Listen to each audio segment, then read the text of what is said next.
Thank you, great. So welcome to everyone to this second event dedicated to discussing and sharing two innovative initiatives in the frame of urban forestry that has been collected along the Uforest Erasmus Plus project. In this webinar, we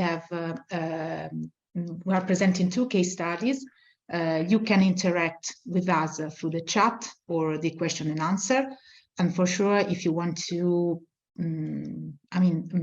ask your question or comments live, just raise your hands and we activate your microphone.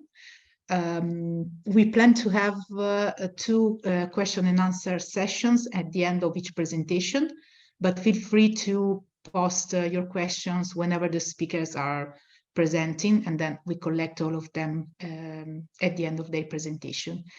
So I leave the floor to Maria Chiara Pastore for the introduction to these events. Thank you very much to all. Thank you so much, Ale. Sharing my screen in a moment. Hope you can see it. Okay. So I'm glad to introduce the two speakers of today, and doing so, I would like to introduce you what Uforest is. So Uforest is a project promoted by ERSAP and 84. It's an Erasmus Plus project with companies, universities, and research network and organization. We started with the aim at understanding what are urban forests, which represent an efficient tools to better adapt and mitigate the negative effects of climate change and urbanization. We know, however, that cities often struggle to implement urban forestry solutions. We recognize that the challenges are, the first one, for instance, is that many cities across the globe are setting challenging urban forestation targets, but they are struggling with high related costs, the needs for long-term citizen engagement, and the capacity of existing institutions to implement urban forestry solutions. The second challenge is represented by the fact that today the demand for urban forestry practitioners able to innovate urban areas is increasing, but there is a lack of interdisciplinary training and support for innovative public-private urban forestry initiatives. As a result of this research, best practices, and need analysis, the Uforest team has developed a high-quality learning material and tailored urban forestry training. We have, in the specific objective of learning, we have an online course, which is called Nature in the City, Turning Knowledge into Urban Forestry Practice, which is free and accessible to everyone. We have a second element, which is the online course, which is specialized for partner university, with the title Greening Your City, Develop Your Urban Forestry Project.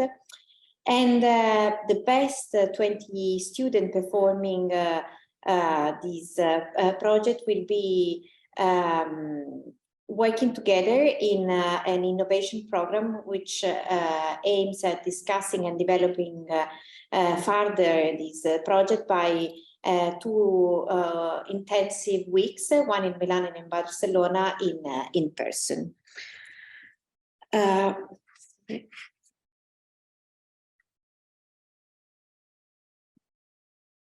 Doesn't work, sorry, I cannot go.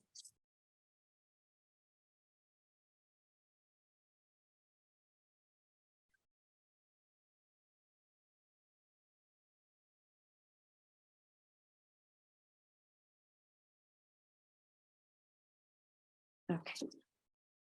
The first module has started in November 2023, goes up to April 23.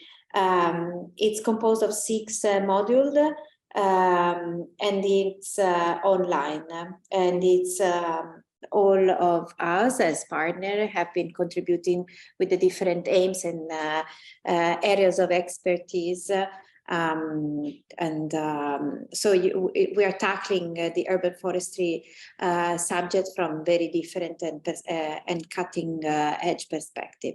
The second element is going to happen in the next month, from February to June, and we will have 4 module streamed lesson going up to June, in which we will work on a project-based approach, and all the participants have the opportunity to develop their own project idea. And the third one, as I was mentioning, is going to be in Milan and in Barcelona, where we will discuss and we will deliver training focused to the 20 people with the grant and financial aid proposed.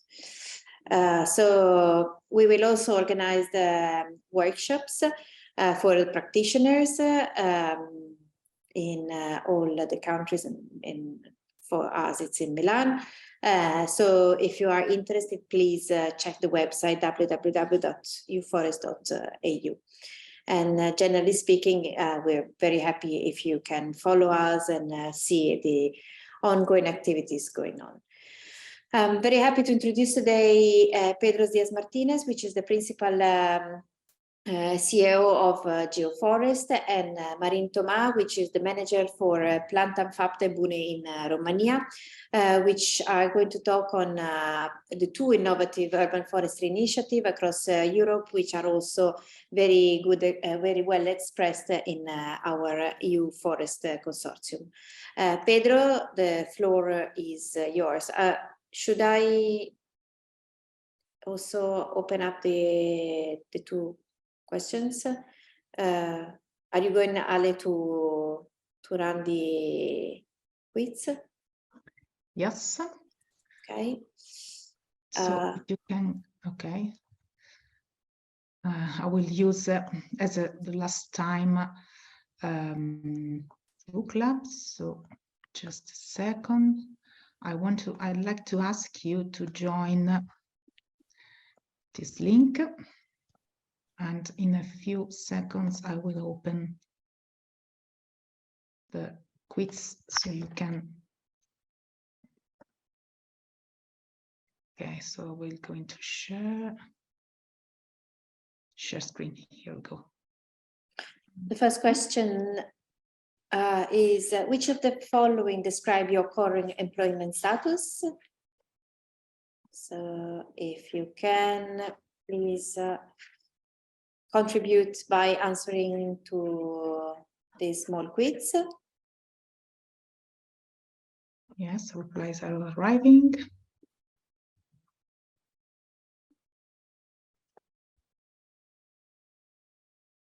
Okay. Come.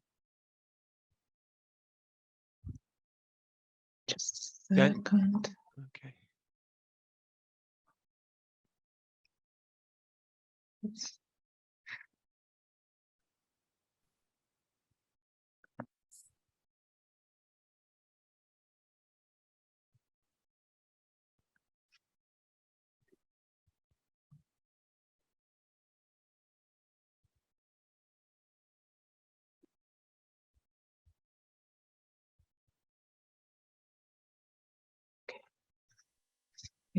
So,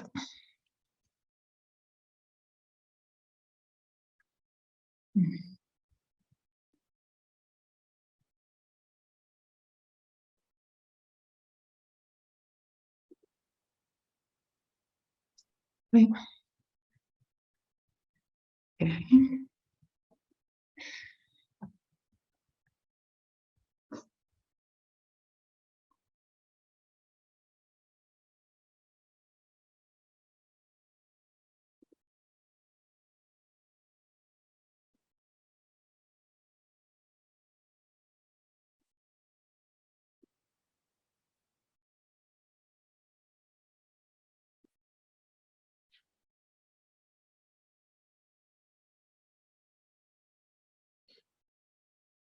The second question, as you see, is which of the following best describe your call?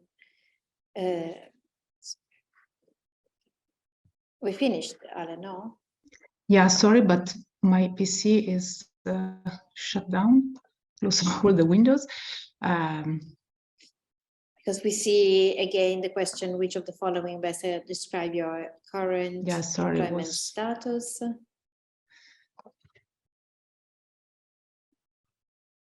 Okay, just a second. Book Lab is shut down, so I have to restart it. That's why.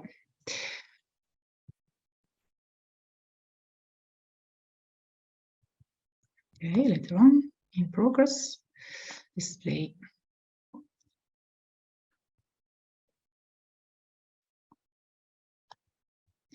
Perfect, and this is the second one. The second question is, which is your field of interest work? So last time we ran the webinar, it was one of the main one was urban planning. We see if we are kind of changing the target or confirming that most of the people following the webinar are in which field of interest and work.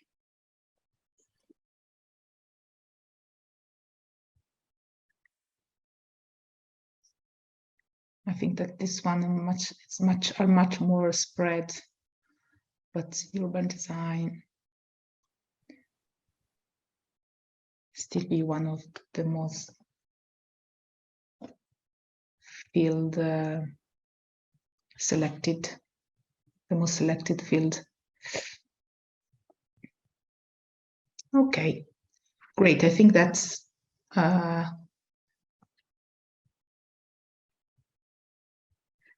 we are still looking at your page, which is your field of interest of work and not the answer.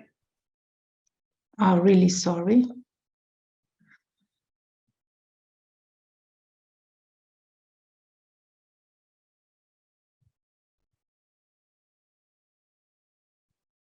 Can you see the cloud? Not yet. Is okay. Now we see. So taking shape. That urban is the major word, but this time is much more diverse and it's interesting to see that we are adding complexity and different expertise and interest to our group. Okay. So I will now introduce you to Pedro Díaz Martinez, as I guess is going to be the first speaker. Pedro, the floor is yours. Okay.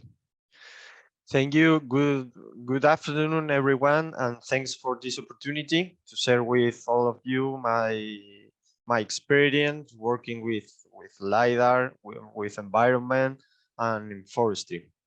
Now I'm going to share my presentation. Okay.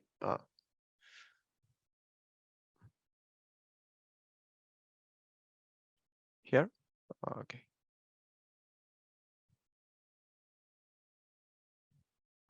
Okay. Can you see it? Okay. Come on. Hi, everyone. Again, my name is Pedro Díaz Martinez, and I'm the CEO in Geforest. What is Geforest? Geforest is a company that works with LiDAR technology and artificial intelligence to realize a accurate and nice forestry inventory. Okay. The name of our company is Geforest. In Spanish, we say Geforest. And we were born at March in 2021. We have been established in Cuenca and in Albacete, two cities in the southeast of Spain, nearby Madrid, around 150 kilometers. The level of implementation is established. So we started with this 4 years ago, studying and analyzing LiDAR technology and measuring a lot of forests here in Spain train the artificial intelligence for give the data that we need for realize a nice forest management. Our project partners, we have been selected last year by Result Foundation, and we fight with I think there was 500 companies, and we have the luck that we selected. Ufil is I don't know if anyone knows about this, but this is the University Forest Innovation Lab. This was a European project established in Cuenca here, and we have the luck to be part of that project. That project bring us the tools to make a bioeconomy company. That's that project established with the objective to make possible for a lot of people that realize their bioeconomy companies. And University of Castilla-La Mancha, and Castilla-La Mancha is here. The main objective is digitize and improvement forest management through digitalization. How?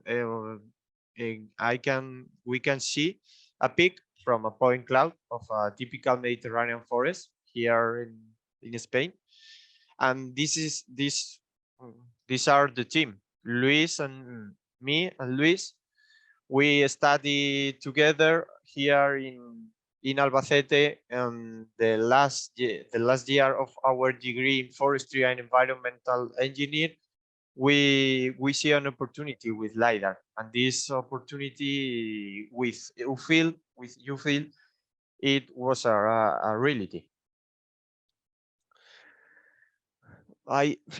Here is wrong. 6 years ago, no, it's 4 years ago, when we finished our degree at Castilla-La Mancha University.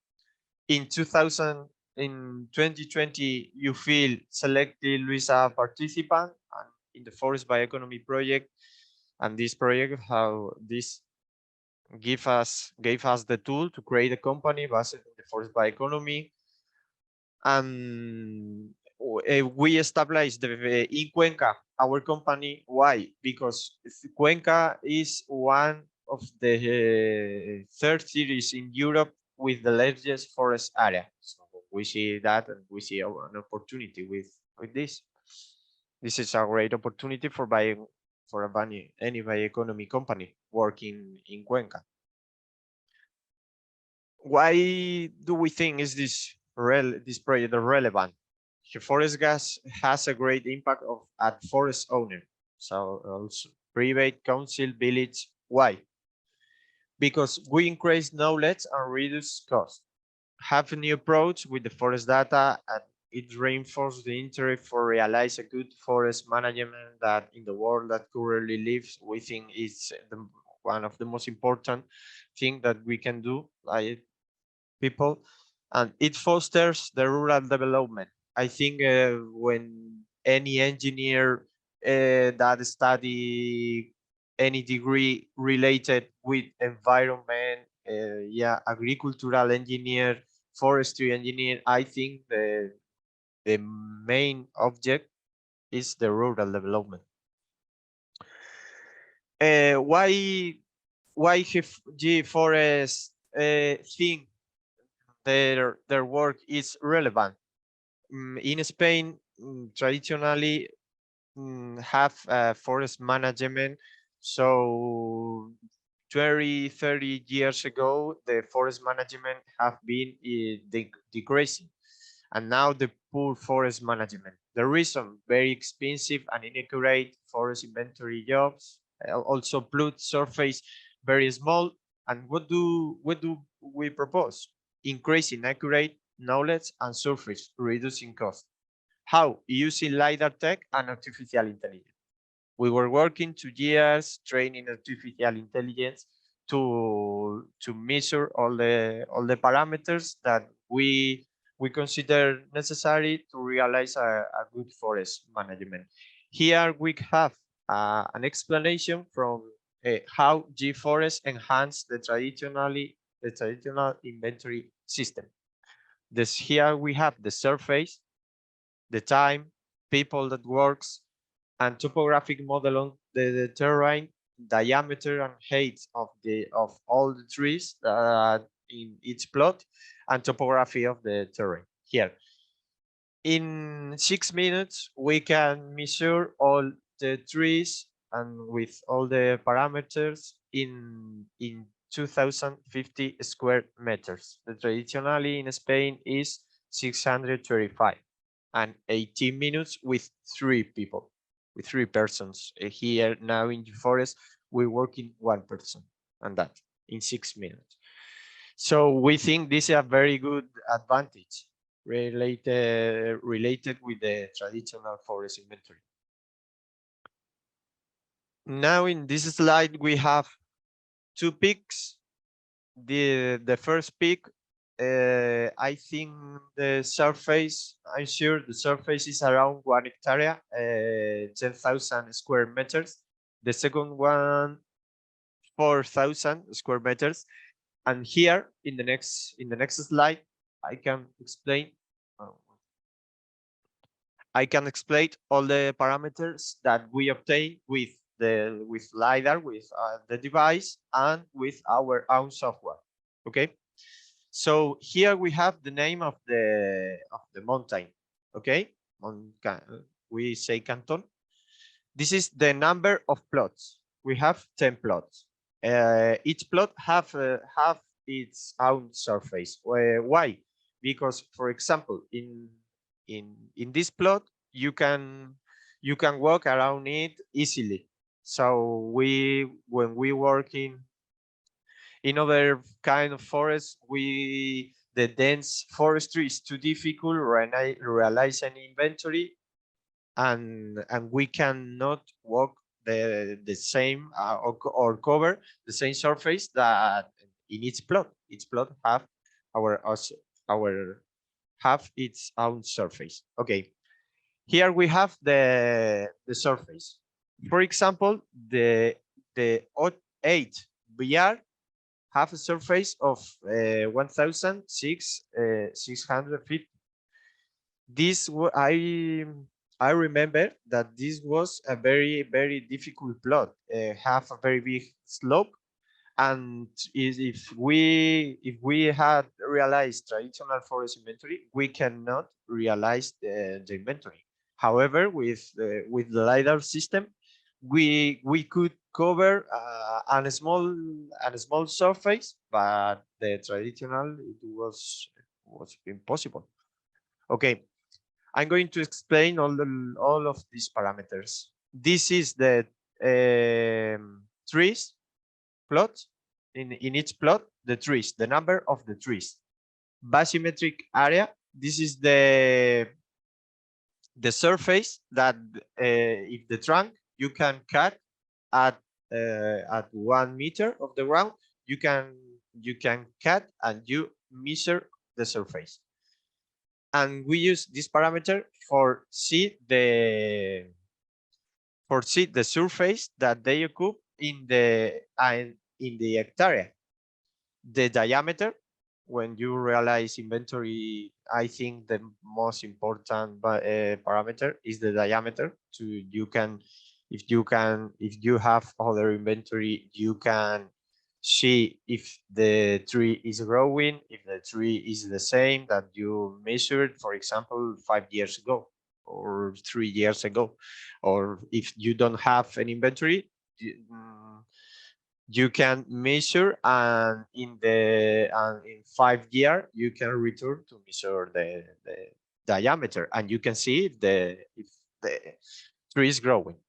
The height, the average height of the plot, the dominant height, the highest trunk.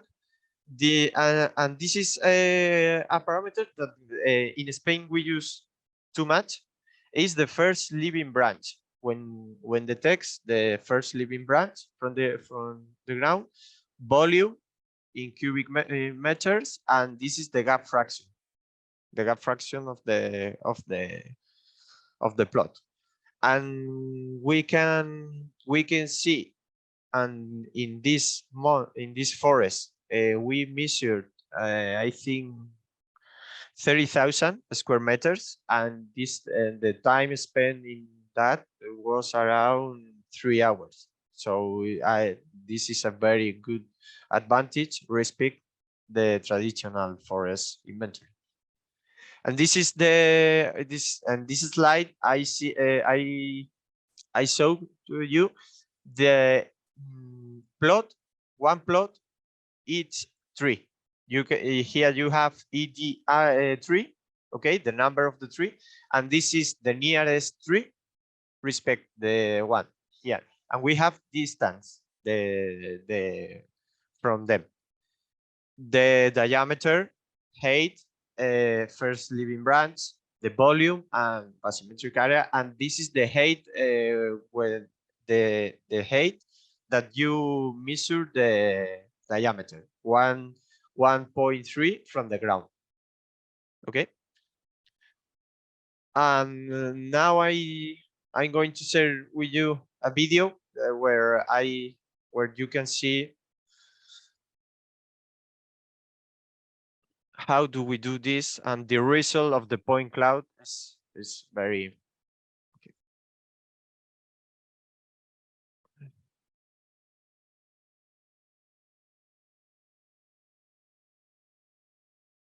A ver, y ahora otra vez.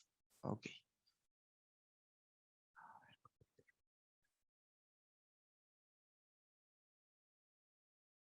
Okay. Can you see it? Yes. Okay. This is an example of do we do. Here in this is the Atlantic Ocean, this is the Mediterranean, and we are in Andalusia, Huelva, and in Doñana National Park is one of the most beautiful parks that we have in Spain, and we had the luck to work there. So I'm going to play the video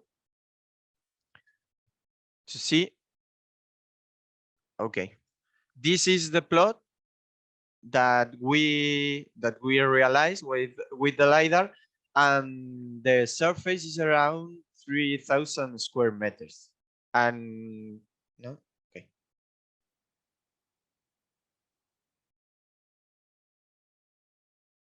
This is my partner Luis, and that's how we realize this.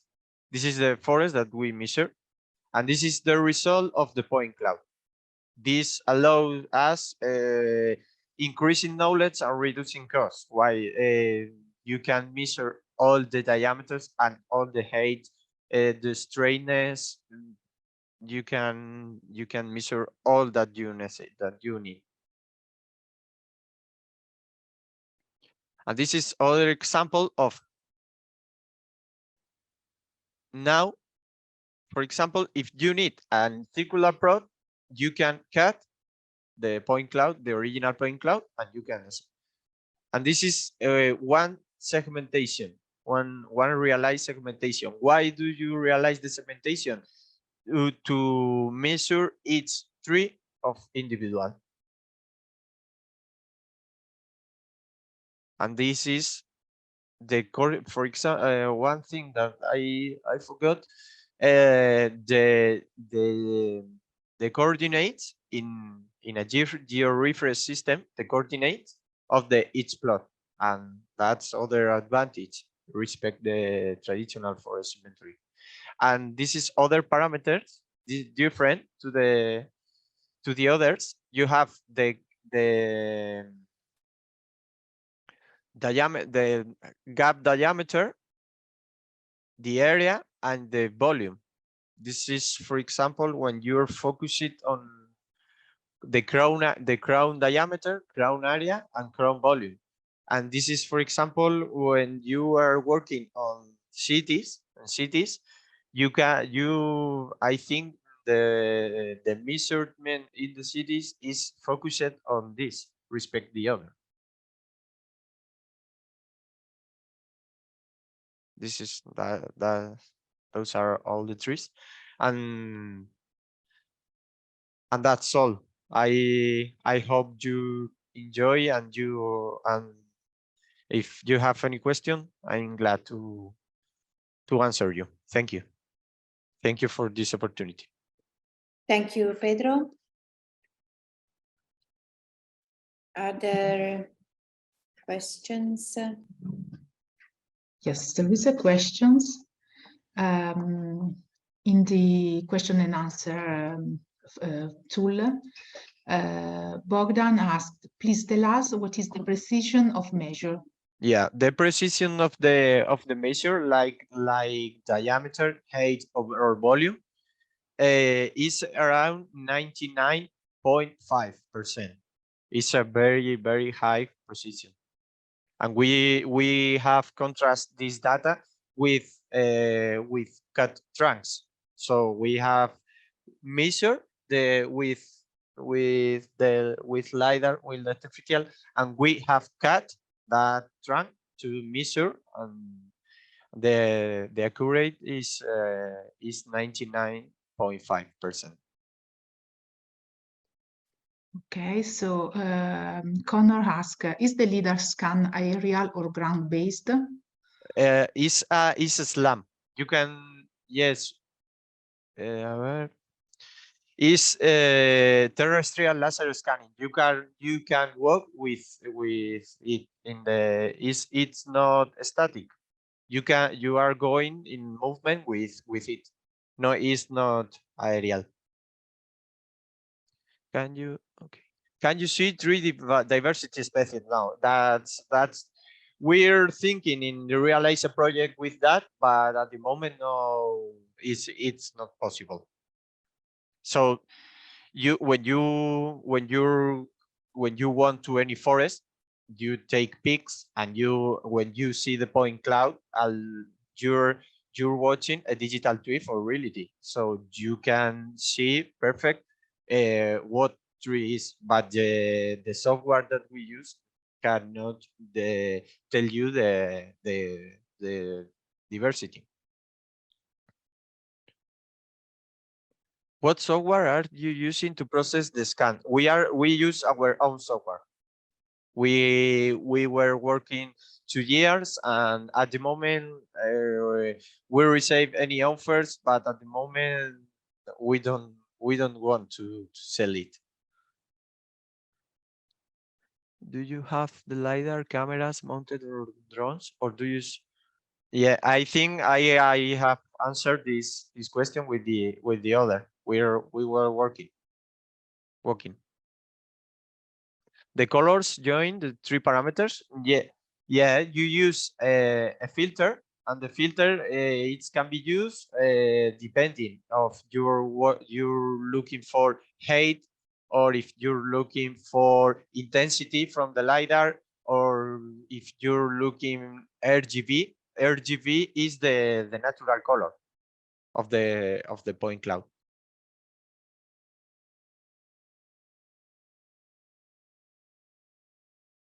Yeah, amazing. Can you please tell us what was the device? We use a terrestrial laser scanner from GeoSLAM. Fapte Horizon is the name of the device.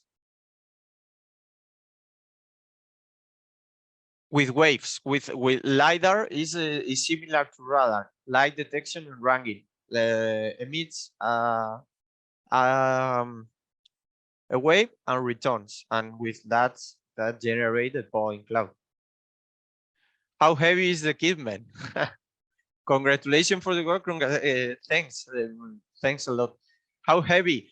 When you start at 9 o'clock, you are very fresh. You are very happy. But when you have 5, 6, 7 hours with that, it's so difficult. But I think the weight it's around 3 kilograms. We can, yeah. So 3-4 kilograms. Okay, Pedro, there is another question in the chat. how can you use this in an urban development area? For instance, the current and future volume. Okay, how can you use?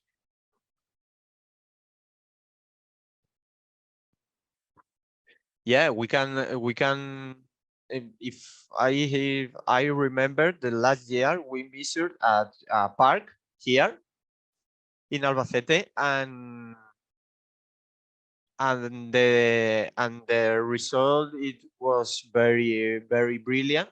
So we focused that project for estimate the carbon dioxide that that park can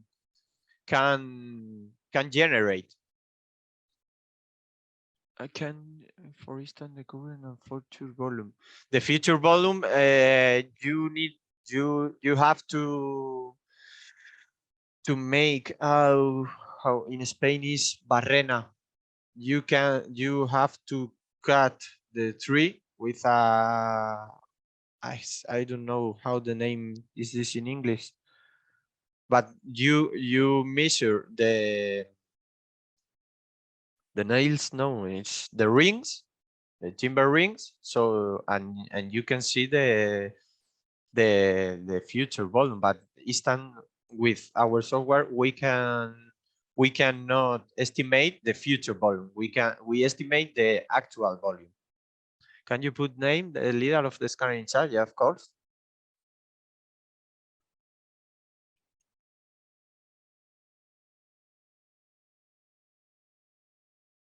Yeah, core sampling to measure range. That's the name of the leader scanner. Okay.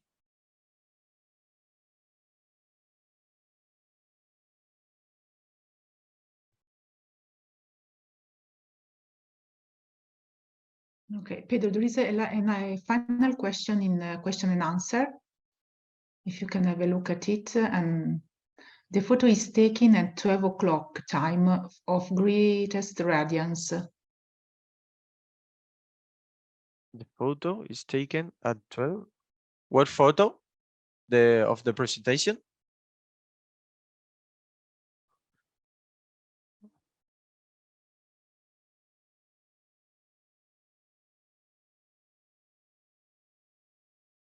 No, the photo of what peak?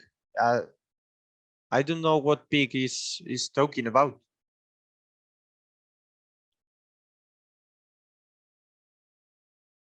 Let's see if Aline can add this information. But I think no photo taken. I cannot remember that. Okay, so I think that we can, if there is no other questions, we can move to our second speakers. Thanks so much, Pedro, for your interesting presentation. A lot. Was a really a pleasure. So I will give the floor to Mihai Enescu. Okay, so for presenting his case studies. So Mihai, if you want to share your screen.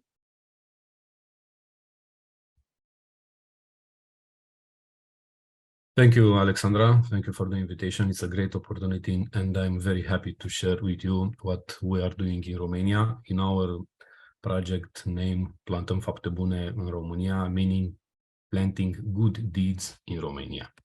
So about the project, we started back in more than 12 years ago. We are based in Bucharest, the capital of Romania, but until now we managed to plant to have at least one plantation in 35 out of the 42 countries across Romania. It's an ongoing project.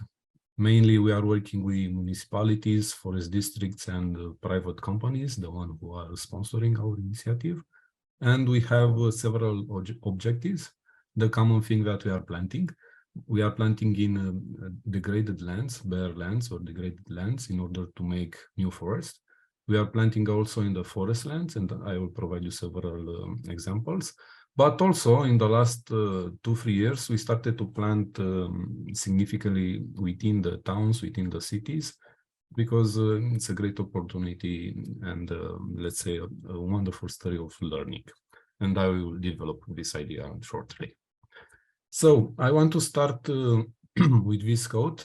He's a great historian in Romania who is saying that I learned that two people can look at the same thing and see something totally different. This is the case in forestry, in urban forestry. This is the cases related to forest and to trees from my experience. So I want to ask you, I want to ask the participants to think about at these three questions, because maybe we'll have time to debate them at the end of my presentation. Namely, who must or has to plant an urban tree or a forest? Why do we need urban trees or urban forest? And which are the main benefits of an urban tree or urban forest, meaning services and products, including wood and non-wood forest? If I am allowed, I will put them also. No, I wanted to put them on the chat, but I will come back to this. I will do that, Mihai, for you. Okay, thank you. Perhaps you know this graph it was very recently published by the European Environmental Agency. So this is the statistics across Europe, meaning the total green infrastructure, urban tree cover, and urban tree space. Unfortunately, my capital is at the end of the top, but there are also very good examples across Europe, and I think that all of us should learn from each other.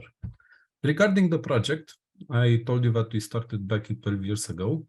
Until now, we managed to plant almost 2.8 million trees, meaning almost 700 hectares, as I told you, in 35 countries across Romania, by the help of more than 46,000 volunteers.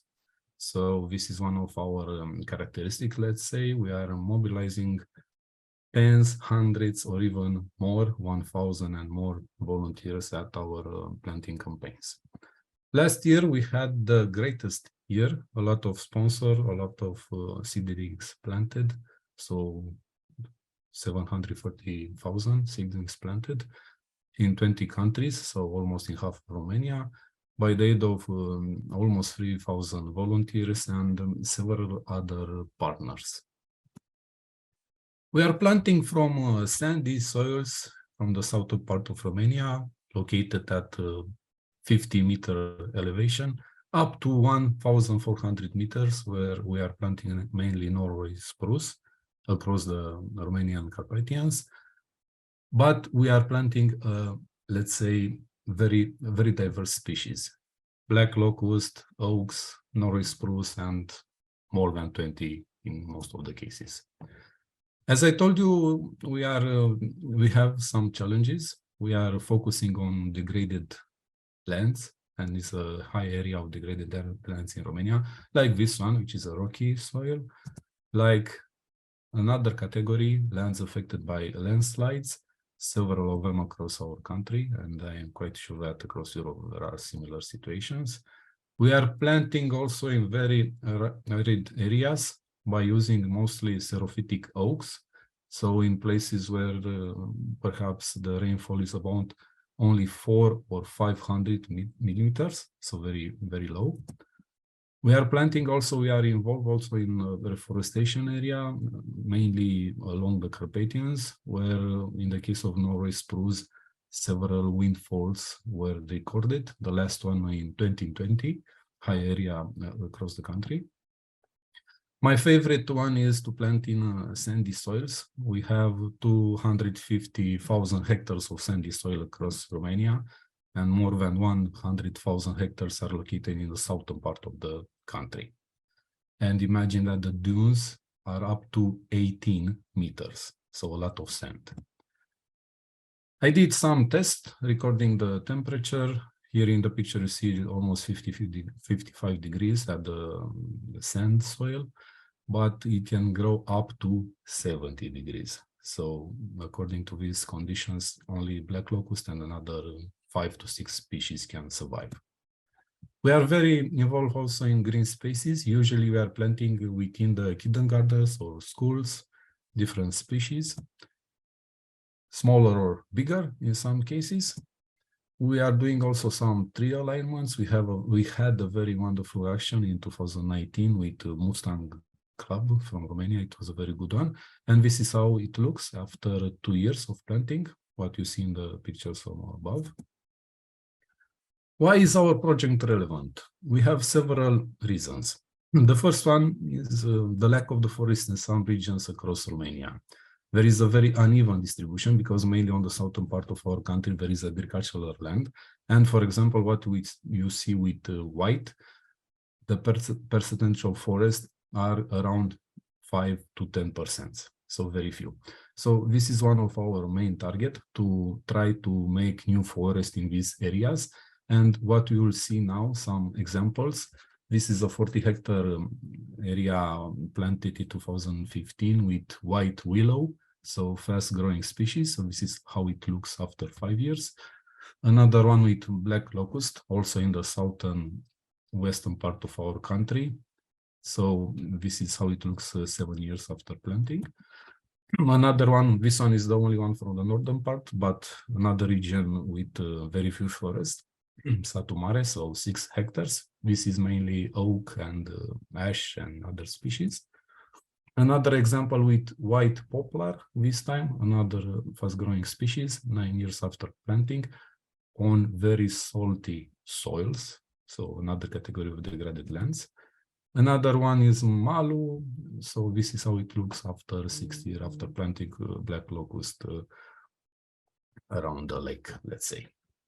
Our project is relevant also because we have a high amount of degraded lands across Romania. There are actually 2 official statistics between 500 hectares up to 2 million hectares of degraded lands. So it's plenty of space to plant.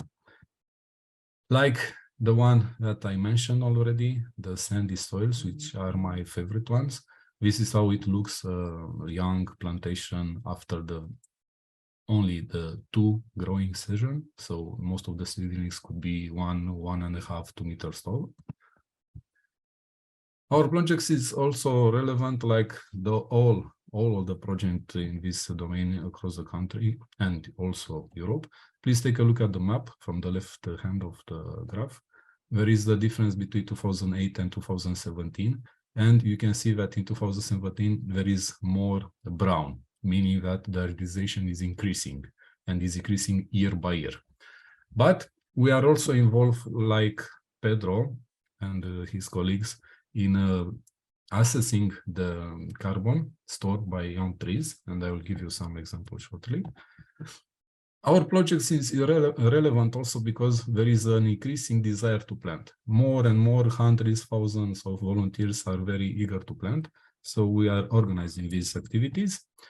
Our project is also relevant due to the lack of structured information regarding forest ecosystem, forestry in general, the reason for which we started in 2021 some weekly online conferences.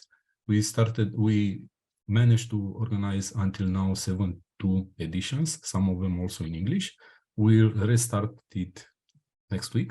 We'll have the 3rd year of our online conferences, which are live on our Facebook account, Facebook page.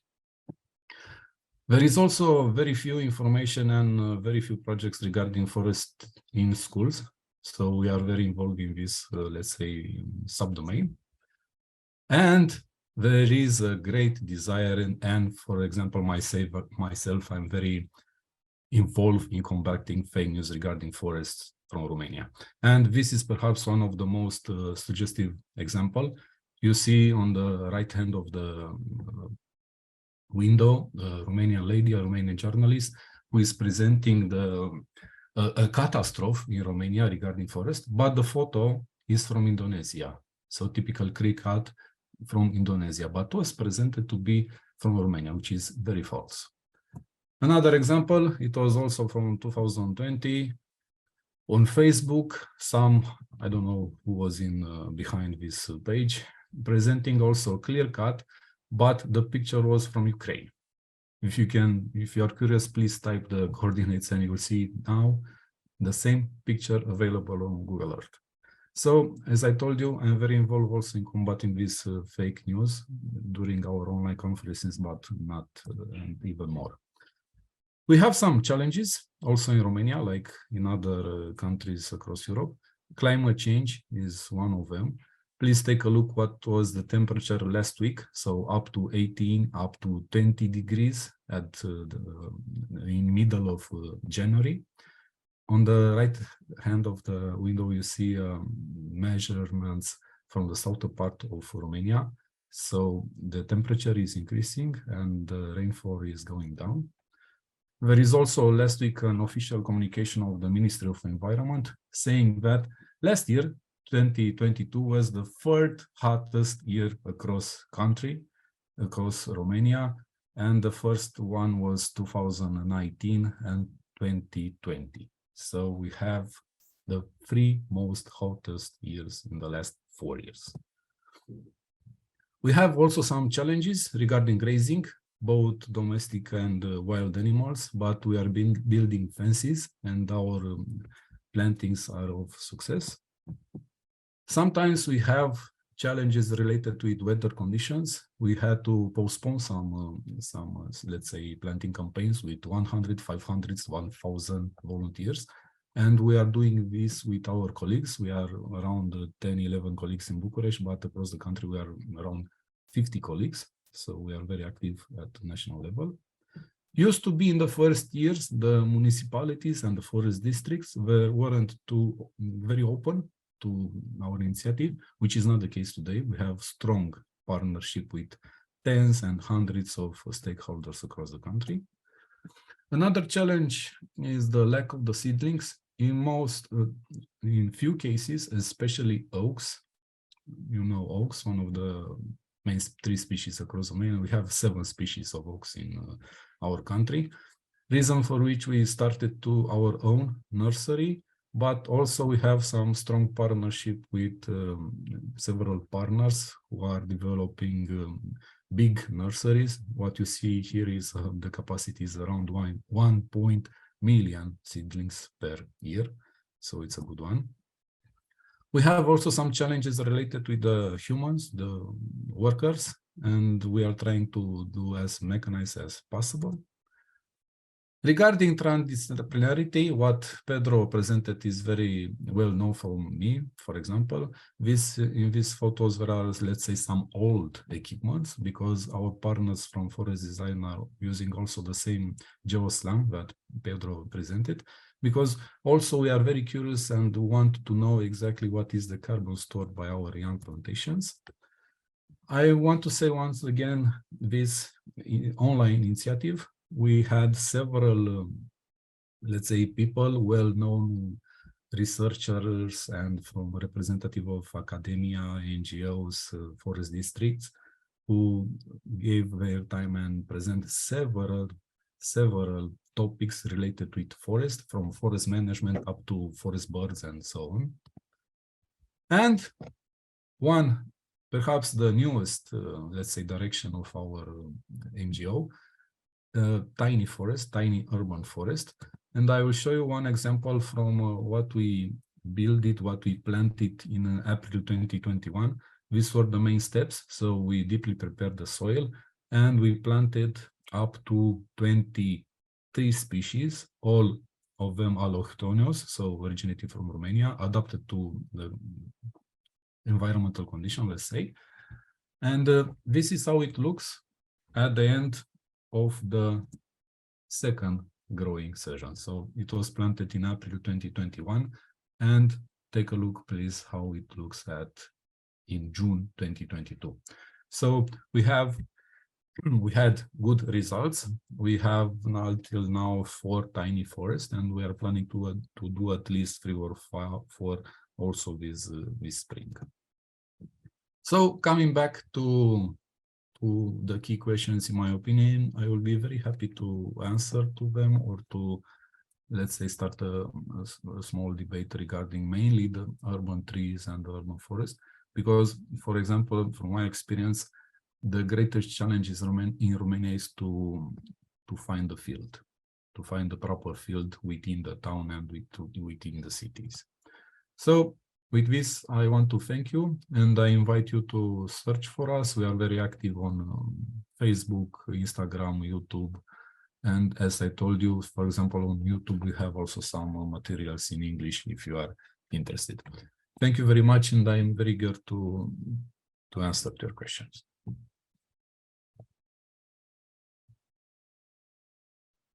I will start with the ones from the chat.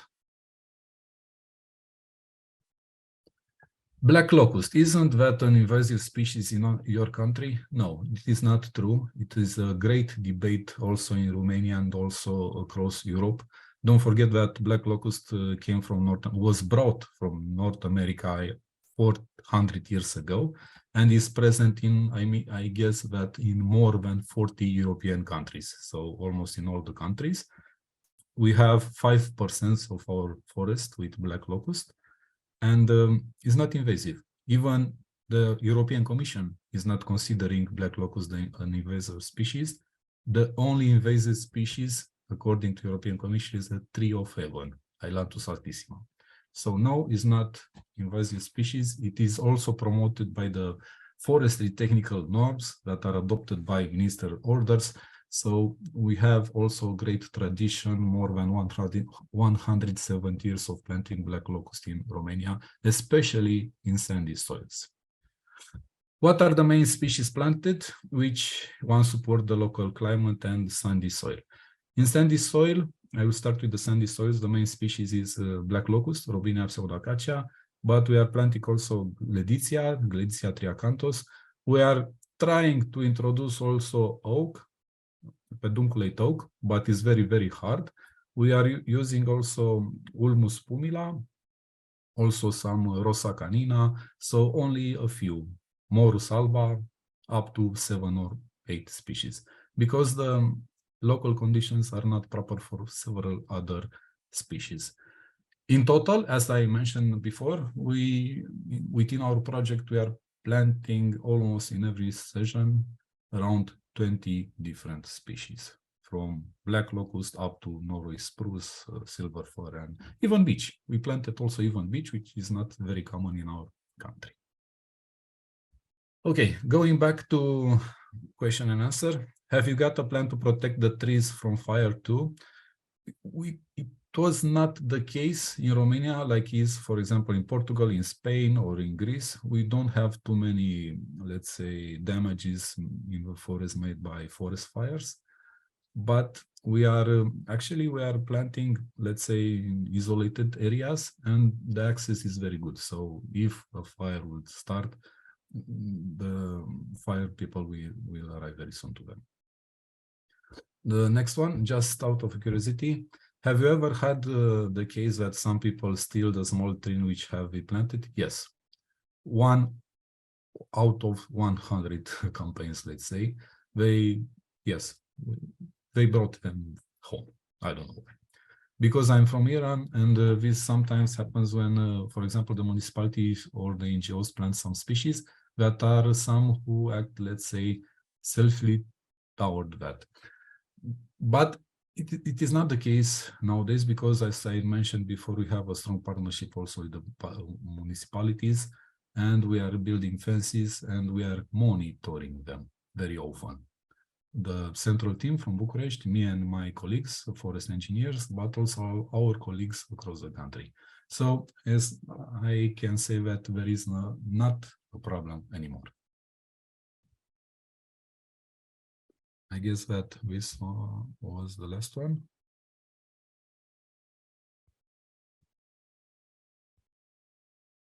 There are a few more questions in the chat, Mihai. In the chat. Related to your initial questions, how do you fund your projects? From sponsorships. We have more than 50 private companies. More than 95% of our funds are coming from private companies. We have a yearly report. All of them are available on our website, and all our partners are there. So more than 95% of our funds are coming from private entities. And I guess there is, hi, thank you. 2.meter trees on 700 hectares, 4,000 trees a hectare. That is quite dense. Yes, and it's even denser because in most of the cases, according to the technical norms, which is typical in Romania, which has, let's say, ex-Russian norms, we are planting 4 or 5,000 seedlings per hectare. This is according to the technical norm, which is, of course, not the case in France, in Italy, for example, where I know that there are planting 2 up to 3,000 seedlings per hectare. I'm not very happy with these 4 or 5,000 seedlings per hectare. We have also some experiments with lower densities, and we are monitoring them. We are planning to scan them with LiDAR to see the increment and to present to the authority, let's say, our results. Maybe someone will change the current legal framework. Can people and animals enter his site? Yes, of course. Yes, of course, but not the sheep and the goats, because in the first year we are protecting the young forest. But the one that you saw it in at the beginning of my presentation with those very high white willow trees, this one, for example, the cows are entering in it, which is very good. So there is not, let's say, we are not producing damages to our trees. Have you done a biodiversity baseline to see what birds increase, for example? Until now, no, but we are very eager to do it because we have a strong partnership also with the Faculty of Forestry from Brașov. And one of my ex-professor is a specialist in birds. And we develop several, let's say, discussions, and we will do it for sure. Is there anyone? What are the revenues now and in the future for private entities that found the plantings? I don't know how to answer to this one because the lands, in most of the cases, more than 90% of the lands are in public ownership, the public ownership of the municipalities. This is the most common cases. So everybody is winning. The municipalities is gaining a forest, a young forest. The sponsors are very happy to participate with the volunteers at our planting campaigns, and also ours we have, and also my team, we are very glad of what we achieve until now. So it's not about revenue, it's about results.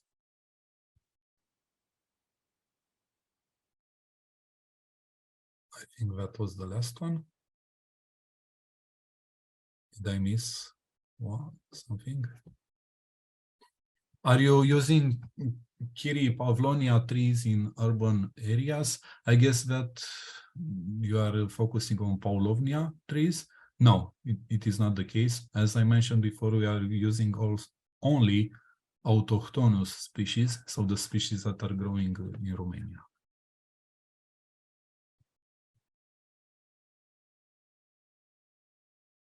I want to thank you also for the messages, for what you wrote. I think you replied to all questions, so thank you very much. Thank you to all. So I don't know if some of the speakers, Pedro, Sofia, Maria Chiara, want to add something.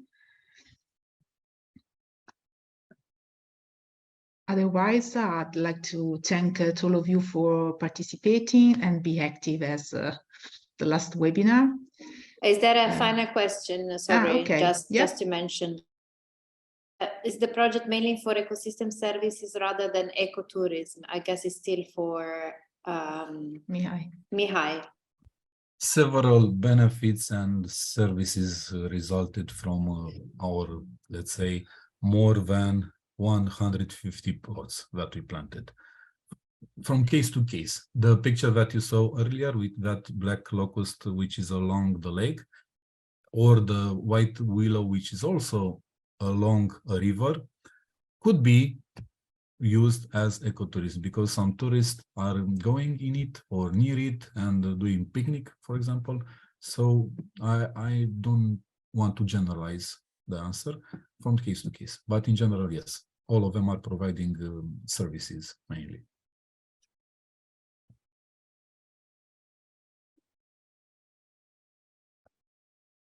Okay, thank you very much.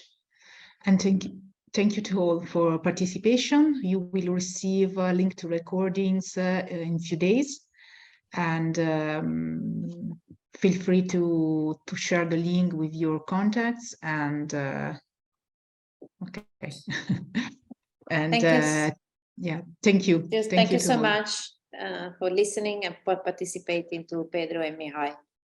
Thank you, Alessandra, and see you in the coming weeks. Yeah. Thank you to all. Bye-bye. Ciao. Have a nice day. Thank you. Bye-bye. Bye.